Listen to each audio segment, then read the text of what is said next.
Olivia Bennett stood outside the executive suite on the 42nd floor of Sterling Media Group, clutching a leather portfolio containing the quarterly marketing reports. 6 months into her position as marketing coordinator, she still felt butterflies whenever she had to present directly to the CEO. Nathan Sterling had a reputation that preceded him. Sharp, decisive, and impossibly focused. The kind of leader who could make or break careers with a single meeting. She glanced at her phone. 2:30 in the afternoon. Nathan's calendar showed he would be in back-to-back client meetings until 6 that evening. His assistant, Margaret, had specifically asked Olivia to drop off the revised campaign materials in his private office while he was away.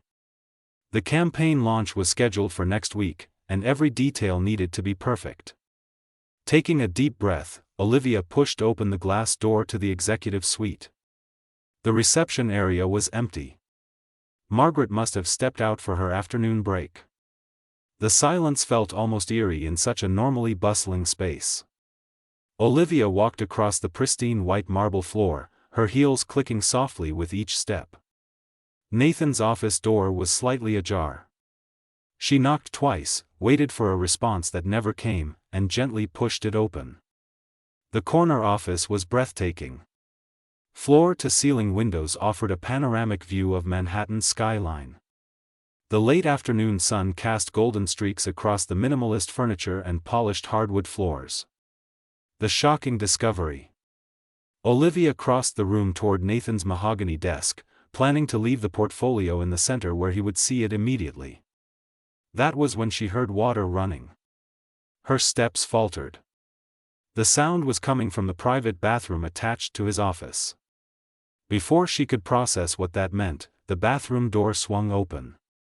Nathan Sterling emerged in nothing but a towel wrapped around his waist. Water droplets cascaded down his shoulders, tracing paths across his chest. His dark brown hair was slicked back, still dripping. Steam rolled out from the bathroom behind him, creating an almost surreal atmosphere. For a moment, time seemed to freeze completely. Their eyes met. Olivia felt her face flush with heat that spread from her cheeks down her neck. The portfolio slipped from her suddenly nerveless fingers, papers scattering across the floor in a chaotic mess. She stood there, paralyzed, unable to form coherent thoughts, let alone words. Nathan recovered first. A slow smile spread across his face, transforming his usually serious expression into something almost playful. His green eyes held a mix of surprise and amusement. "Well, this is unexpected," he said calmly, as if standing half-naked in front of his employee was an everyday occurrence. "I thought everyone believed I was in client meetings all afternoon." "I am so sorry," Olivia finally managed to stammer, dropping to her knees to gather the scattered papers. Her hands were shaking so badly that she kept fumbling the pages. "Margaret told me to leave the campaign materials. Your calendar said you were in meetings." I knocked. I really did knock.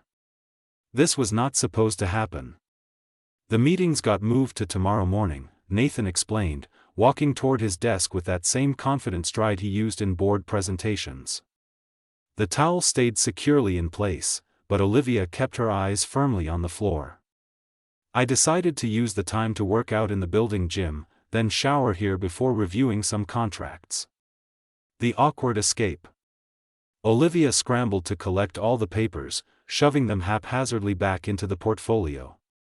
Her heart was pounding so hard she worried Nathan could hear it from across the room. Every cell in her body screamed at her to run, to escape this mortifying situation as quickly as humanly possible. "I will come back later," she said quickly, standing up while still avoiding eye contact. "You should have privacy. I should not be here. This was completely inappropriate of me." "Olivia, wait," Nathan said, but she was already moving toward the door. "I will email you the campaign summary," she called over her shoulder. "Again, I am deeply sorry for the intrusion." She practically ran from his office, the portfolio pressed against her chest like armor. Her face felt like it was on fire. She did not stop moving until she reached the stairwell at the end of the corridor. Leaning against the cool concrete wall, she finally allowed herself to breathe. What just happened? She whispered to herself. Did I really just walk in on my boss practically naked? The phone call that changed everything. Olivia needed to talk to someone immediately. She pulled out her phone with trembling hands and dialed Rachel Kim, her best friend and roommate. Rachel answered on the first ring. Hey, what's going on? You never call during work hours. Rachel, I need you to promise me you will not laugh, Olivia said, her voice still shaky with adrenaline. That bad? Okay, I promise. What happened? I just walked in on Nathan Sterling getting out of the shower. He was standing there in just a towel, and Rachel, I cannot even begin to describe how attractive he is. Like, I knew he was good looking from meetings, but this was something else entirely. Rachel gasped audibly. Wait, your boss? The serious CEO guy who never smiles? He smiled today. And Rachel, it was devastating. He has this incredible physique, like he could be on the cover of fitness magazines. His shoulders are so defined, and the way the water was still dripping down his chest. Those green eyes were looking right at me, and I just stood there like a complete fool. Oh my God, you are totally into him, Rachel laughed despite her earlier promise. That is not the point. The point is that I have to face him in meetings. How am I supposed to give presentations when all I can think about is him standing there in that towel? And he made this joke about it being unexpected, like he was completely comfortable while I was dying of embarrassment. Olivia paced the small landing in the stairwell, fanning herself with her free hand. He is confident, brilliant, successful, and apparently has the body of a Greek statue. This is a disaster. I cannot be attracted to my boss. There are rules about this kind of thing. Professional boundaries. I could lose my job. Or, Rachel said thoughtfully, maybe he felt something too. You said he smiled. That does not sound like someone who was upset about the situation. He was probably just being polite. Rich, powerful men like Nathan Sterling do not notice women like me. He probably has models and actresses throwing themselves at him constantly. What Olivia could not have known, what she had no way of realizing, was that Nathan had returned to his office and stepped onto the private balcony to make a phone call. The balcony overlooked an interior courtyard, and the stairwell window was directly below. Sound carried perfectly in the architectural design of the building. Nathan stood there, phone in hand, but the call forgotten as he listened to every word of Olivia's conversation. A genuine smile crossed his face. She thought he was attractive. More than that, she could not stop thinking about him. He had noticed Olivia from her very first day at Sterling Media Group. The way she threw herself completely into every project. The way she defended her creative ideas with passion during team meetings. The way she treated everyone from interns to executives with equal respect and kindness. And now he knew she felt something too. The question was what to do about it. Nathan leaned against the balcony railing, his mind already forming a plan. Professional boundaries existed for good reasons, but perhaps there was a way to navigate them properly. Perhaps it was time to take a risk on something that could be extraordinary. The following morning, Olivia arrived at the office 30 minutes early.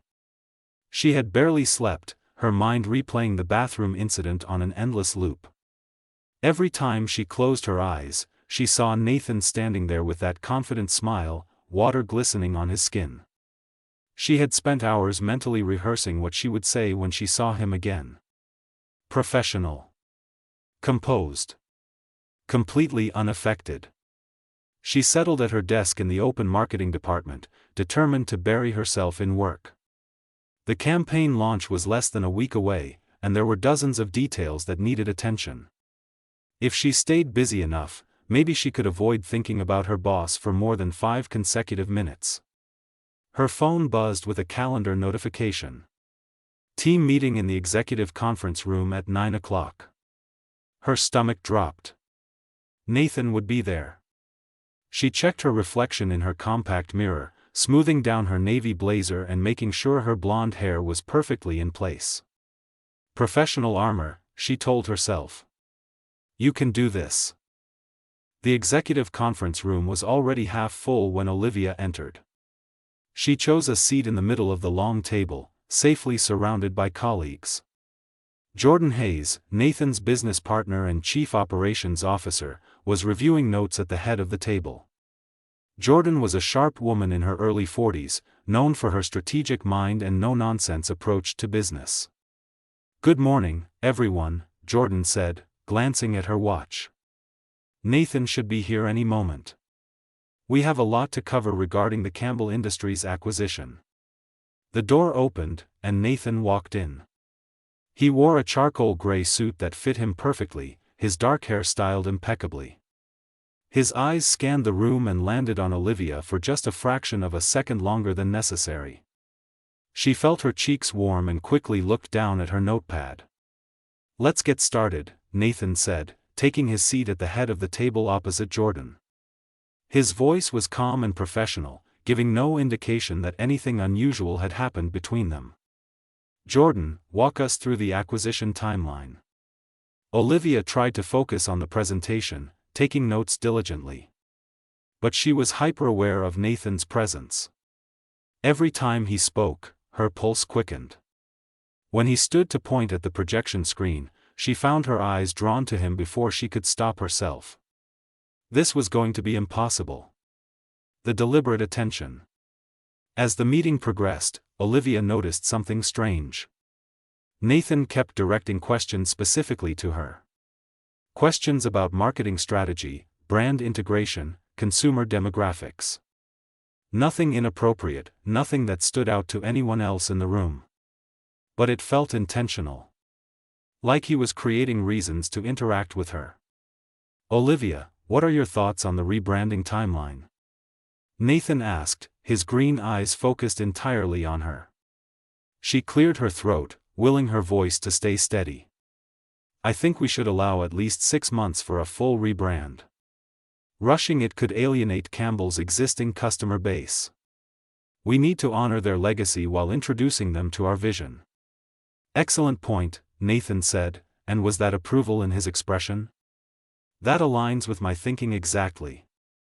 Jordan, let's adjust the timeline accordingly." The meeting continued for another hour. By the time it ended, Olivia felt emotionally exhausted from maintaining her professional composure. She gathered her things quickly, hoping to escape before Nathan could corner her for a private conversation. "Olivia, can you stay for a moment?" Nathan's voice stopped her at the door.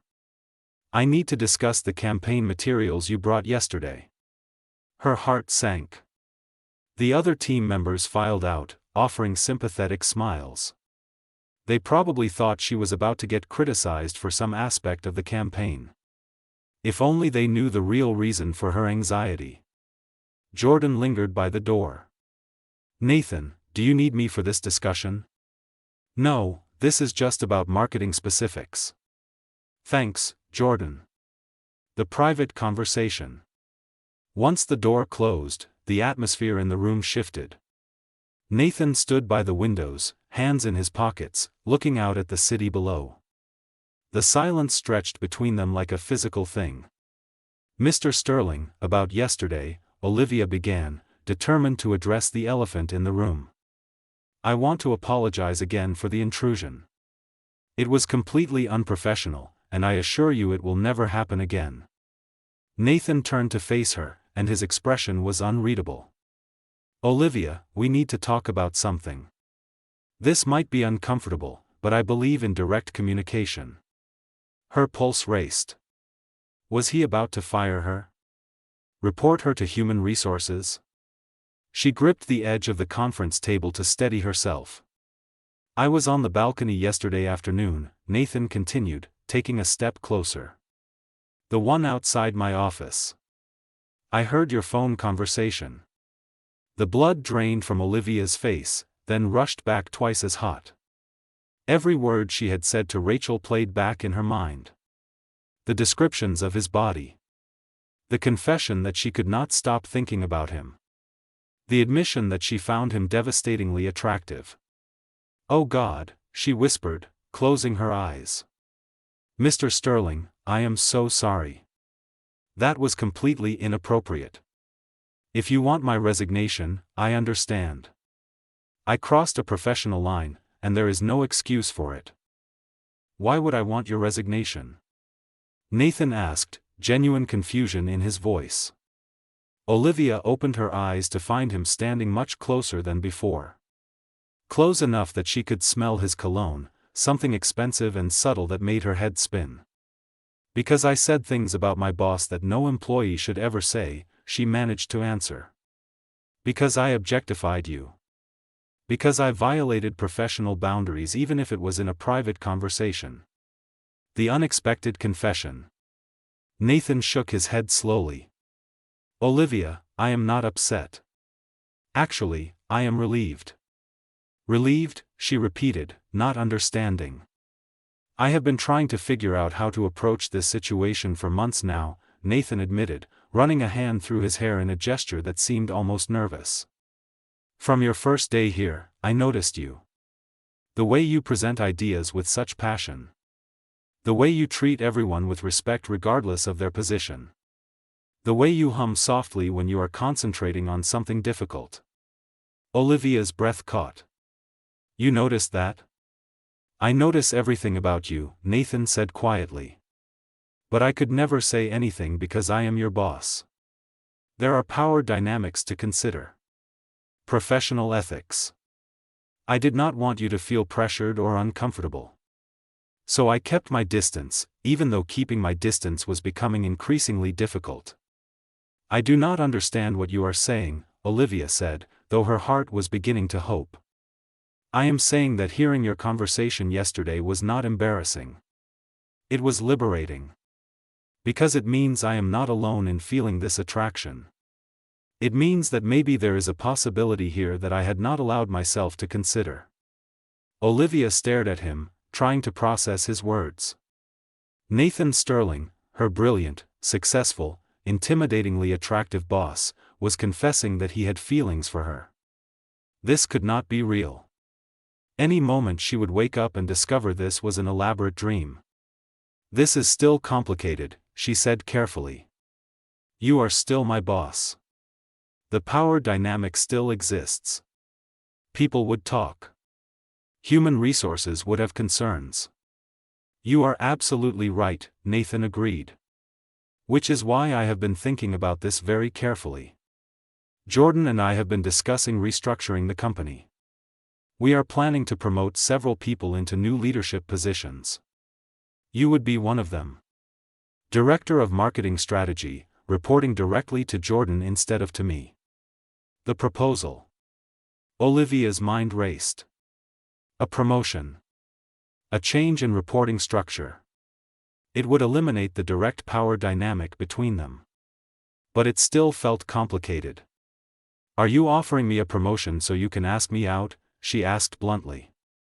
Nathan smiled, that devastating smile that had haunted her dreams. "I am offering you a promotion because you have earned it. Your work on the Henderson campaign was exceptional.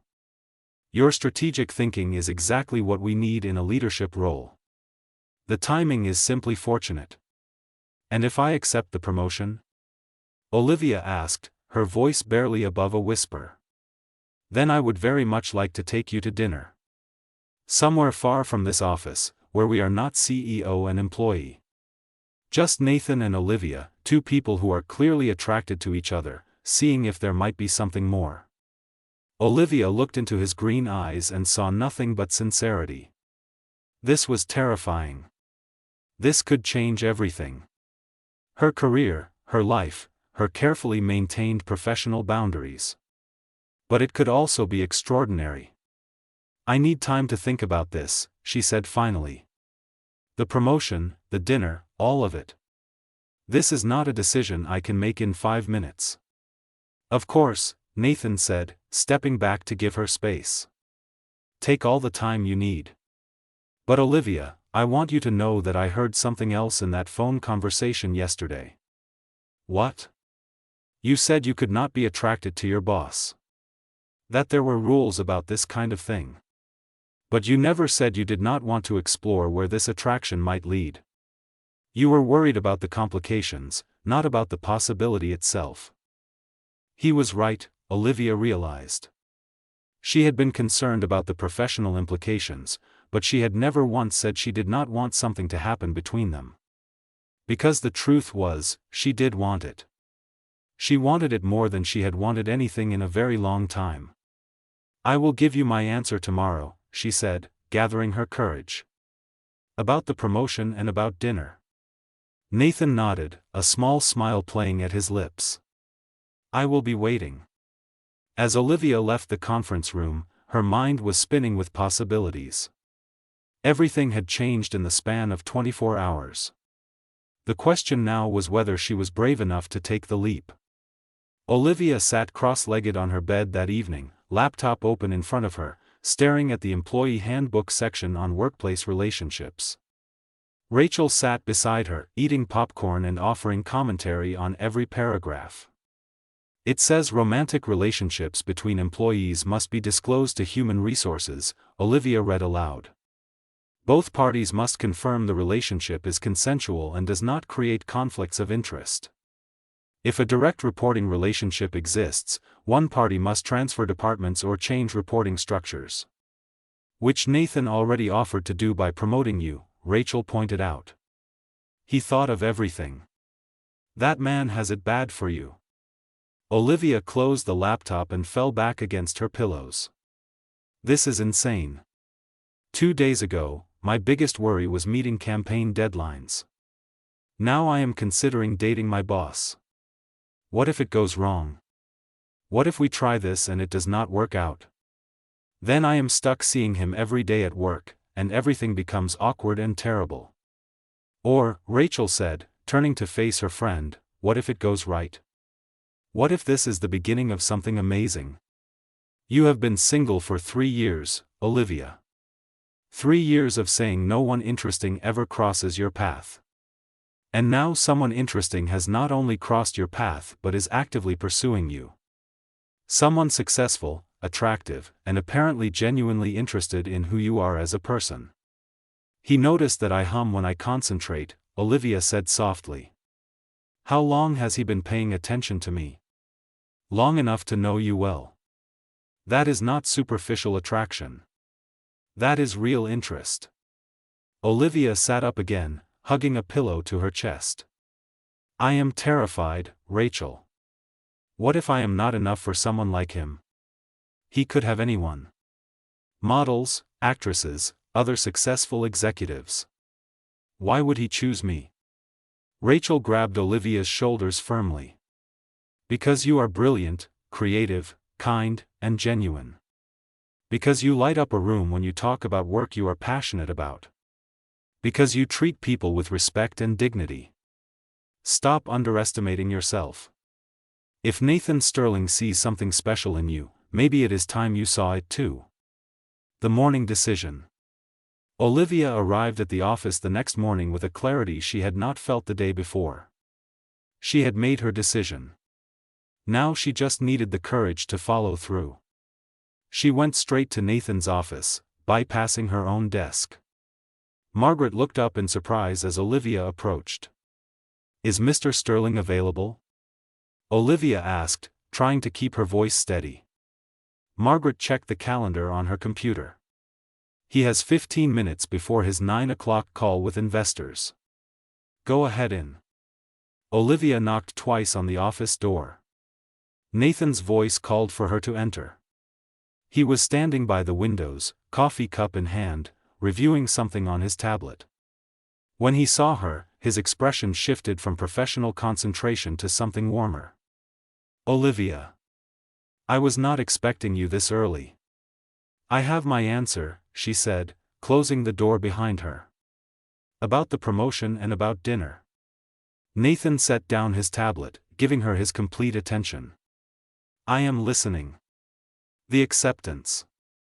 I accept the promotion, Olivia said, her voice growing stronger with each word. Not because of what might happen between us, but because you are right. I have earned it. I have worked hard, produced excellent results, and I am ready for more responsibility. I want the Director of Marketing Strategy position because it is the next step in my career. Good, Nathan said, a smile tugging at his lips. Jordan will be thrilled. She has been advocating for your promotion for the past 2 months. She has? Olivia was genuinely surprised. Jordan does not miss talent. She recognized your potential immediately. I agreed, but I had to be careful about the timing. I did not want anyone to think the promotion was based on anything other than merit.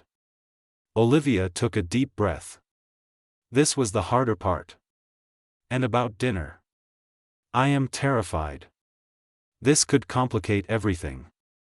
It goes against every professional instinct I have. But I would be lying if I said I was not interested. So yes. I will have dinner with you. The smile that spread across Nathan's face was radiant. He looked years younger, the usual seriousness replaced by genuine joy. Tomorrow night. 8 o'clock. I know a restaurant in Brooklyn, small and quiet, where we will not run into business associates. Tomorrow night, Olivia agreed, feeling butterflies erupt in her stomach. There is one more thing we need to do, Nathan said, walking to his desk and pulling out a folder. Human resources paperwork. We need to officially disclose that we are pursuing a relationship and confirm that all the proper protocols are being followed. Your promotion will be effective immediately, changing your reporting structure before our first date. Olivia appreciated his thoroughness. He was protecting both of them, making sure everything was documented and proper. You really have thought of everything. I have had months to think about this, Nathan admitted. I just never thought I would actually have the chance to act on it. The first date. The following evening, Olivia stood in front of her closet for 30 minutes, trying on and rejecting outfit after outfit. Rachel sat on the bed, vetoing choices and offering encouragement. The blue dress, Rachel finally declared. Sophisticated but not trying too hard. Perfect for a first date with your former boss.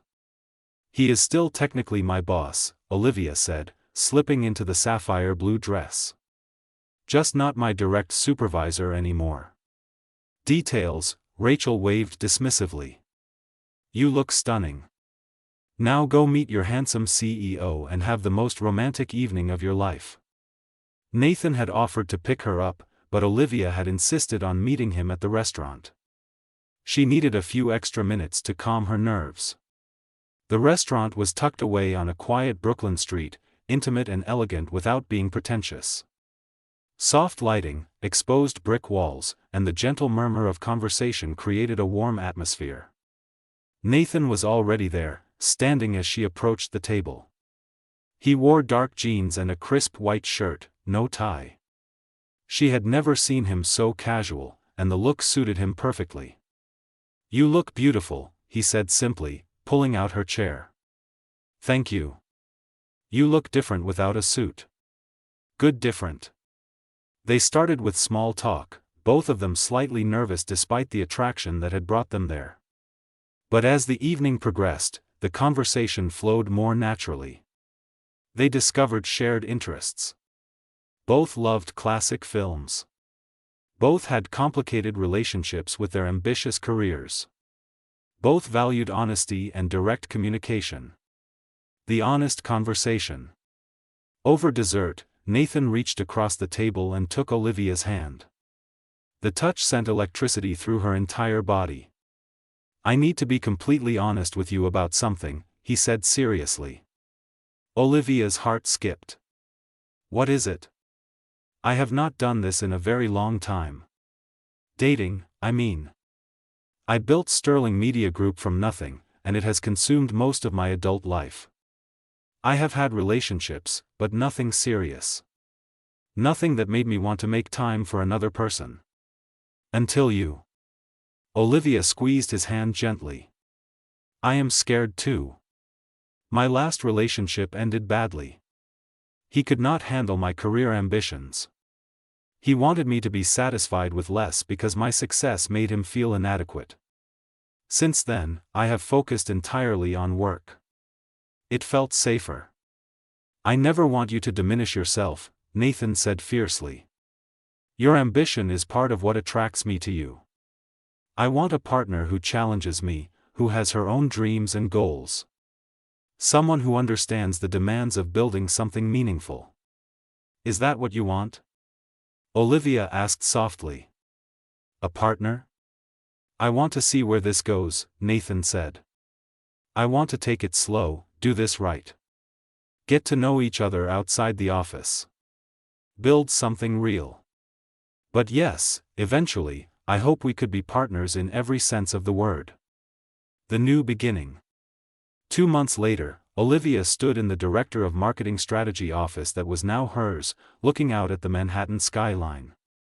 The campaign she had developed had exceeded all projections. Jordan had praised her leadership in the last executive meeting. And tonight, she was meeting Nathan for dinner again, as they did twice a week now, carefully balancing their professional and personal lives. Her phone buzzed with a text from Nathan. Meeting running late. Still good for 7:30? She smiled, typing back. See you then. And yes, I am still beating you at choosing restaurants.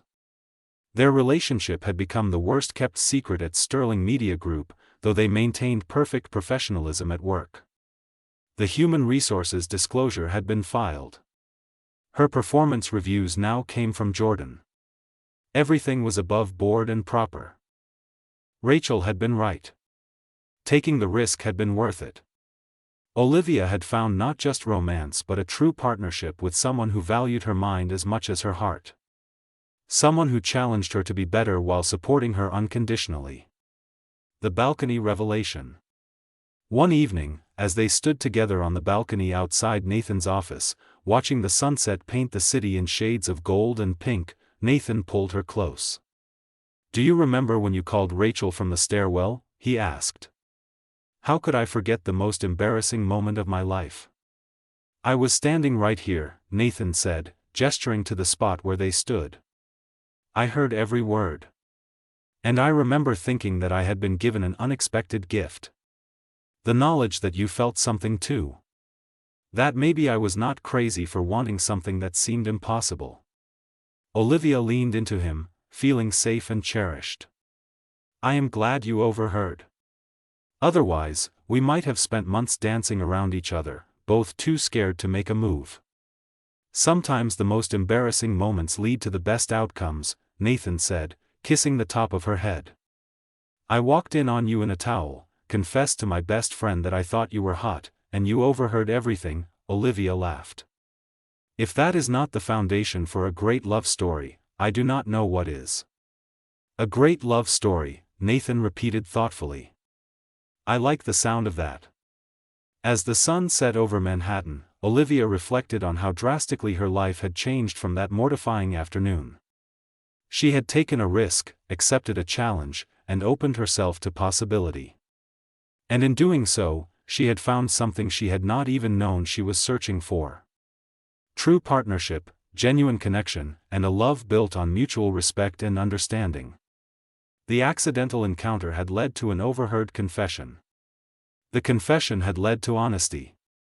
And honesty had led to something extraordinary. Sometimes, Olivia thought, the best things in life come from the moments that initially make you want to disappear. You just have to be brave enough to see where they lead. The end.